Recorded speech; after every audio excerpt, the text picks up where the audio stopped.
Since hypergamy is a pretty destructive force, it needs to be checked and reeled in. The Bible, the Quran, the Torah, several religions identified that hypergamy can be really bad for stability of mankind. Why? Because if you allow women to just basically, be as hypergamous as they want to be with no checks and balances, you end up in a deregulated marketplace, which is what we actually have right now. And this is how you end up with videos like this, where you have a girl that has a relationship with a guy giving a number to another dude openly with very little shame. Drive by, get your number, and then you decide if you text me, okay? Sorry, I was on the phone with my boyfriend, but I didn't want him to No, I feel that. No, that's fine. That's fine. Yeah, no, I can see why you're taking you're like a good girl. You're so sweet. Thank you. Yeah. Very kind of you. You're very good looking, and I'm sure you're gonna find the perfect one for you. Yeah. I feel like I found her though, but where? Right here. Stop, don't say that.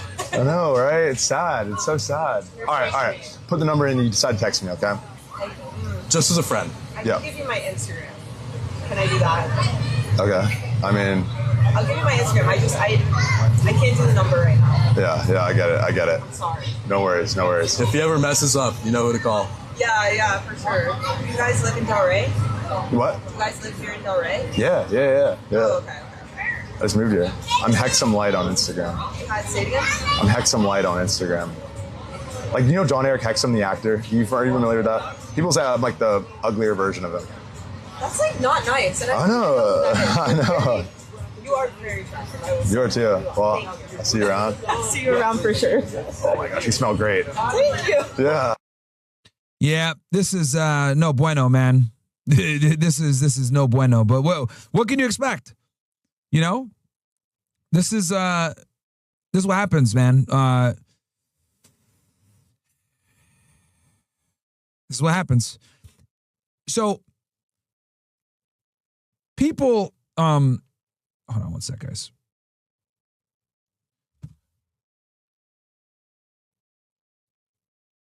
Now, whether this is, scripted or not is irrelevant because this happens all the time in society.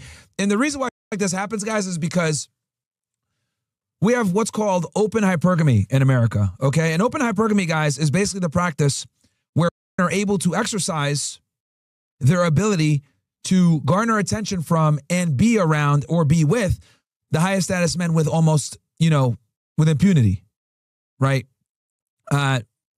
No checks and balances, basically all they have to worry about is, am I happy? Am I satisfied? And if that's the case, then, that's what ends up happening. So hold on one sec, guys.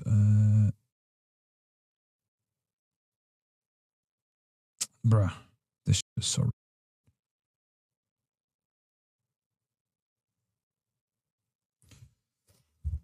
So whenever you have unfettered hypergamy, guys, we can do this. They reserve the right to always exercise options. Okay?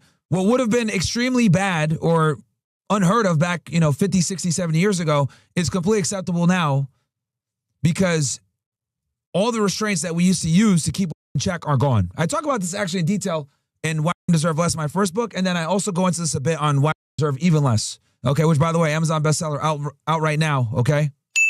It's out right now. Pick it up while you guys can. It's down in the description. 5 stars, bestseller in feminist theory, which is in of itself hilarious. Yeah, let me see if I can pull it up real quick for you guys. Boom. Also, hardcover is going to be out soon, chat. Hardcover coming very soon. #1 in psychology right there. Okay? We got it in Kindle. We got it on paperback. Hardcover, I just submitted it today. Hopefully we'll get it within the next day or two. 5 stars. Make sure to get it. Leave a 5-star review before the feminists come after me because I know they're going to come after me. So yeah. But yeah, I talk about this in my book, bro. There's no checks and balances. So let me kind of really go through this. Sorry, guys, I got a million things going on in the background. I'm sure you guys could tell I'm a little bit distracted, but Instagram just got back, all this other communicating with people, all this stuff. So, but let me kind of deliver this monologue first before I get back to it. So,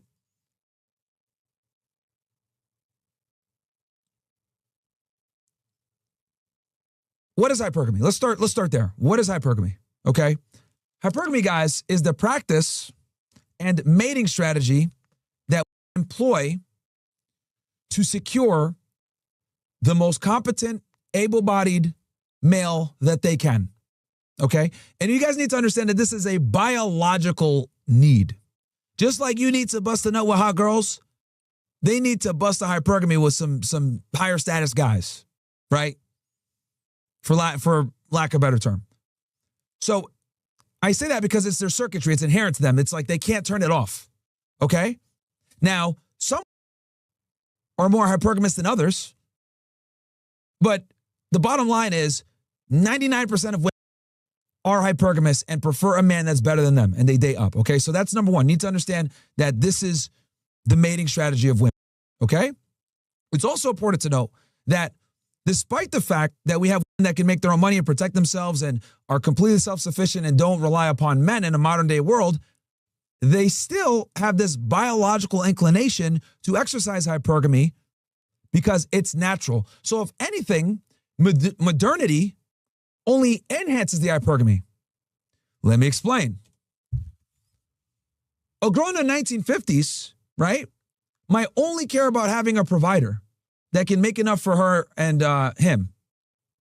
But then you fast forward to 2026, a girl that makes $100,000 per year is still going to want a guy that makes $150,000 per year. So if anything, their own status dictates where they start from when it comes to the hypergamy ladder.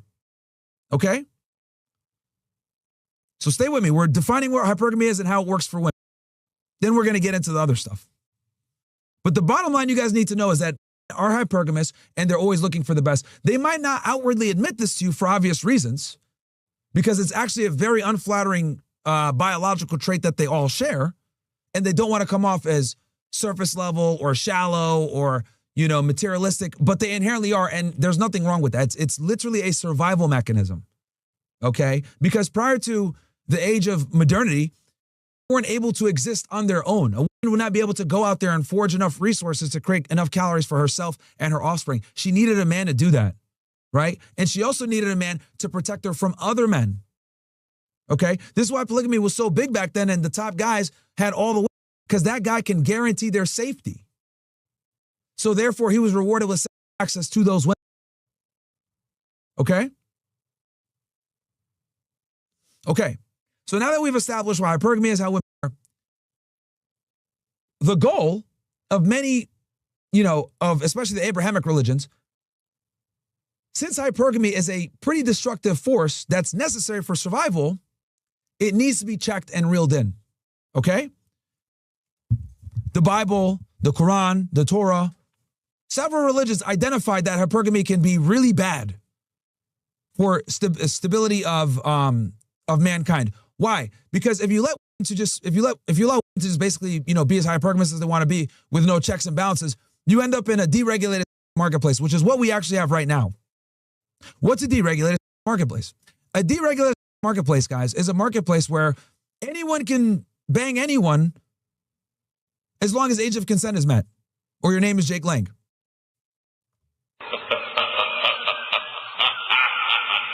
Sorry, I had to. It's too, hey, it's in the news. But the point is that we're in a deregulated marketplace. And this is precisely why religions had buffers to nerf hypergamy, because if hypergamy is unchecked, you run into serious societal problems like we have right now. Okay? So first, women are hypergamous. Second, it's a biological trait that they can't help. Third, regardless of how much money they make or their own status, they're still going to want more than them. Hypergamy still exists regardless of their ability to create security for themselves. Next, religion put buffers on hypergamy. Well, those buffers are gone. Religion, shame, the family unit, societal norms and standards, all of that has degraded. And what's left is this deregulated marketplace where they can do anything that they want. They can exercise hypergamy however they want. And this is how you end up with videos like this, where you have a girl that has a relationship with a guy, giving a number to another dude openly with very little shame. And this is because we have removed institutions that historically have been around to shame for poor behavior like this.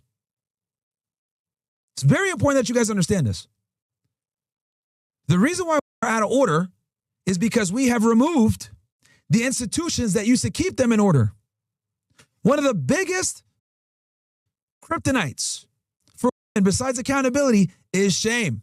Okay? Say that again. One of the biggest pieces of kryptonite to women is shame. I would go a step further to tell you guys that one of the chief goals of feminism was to remove shame. Remove shame from working. Remove shame for being single. Remove shame from not being a mother. Remove shame for being promiscuous. That is what, that is the power of shame. Feminists will sit there and tell you, oh no, we just want equality. But equality at what cost? And how so? Well, it's equality at the cost. It's equality by removing standards and shame on and making the standards of men become the standards of women.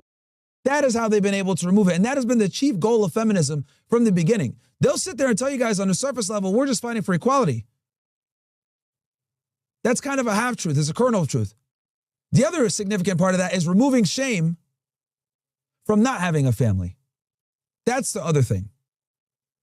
Now, it's so etched into our society that I'll have come on my show and say, I have a career that makes me successful, but she's a with no kids, 35 years old.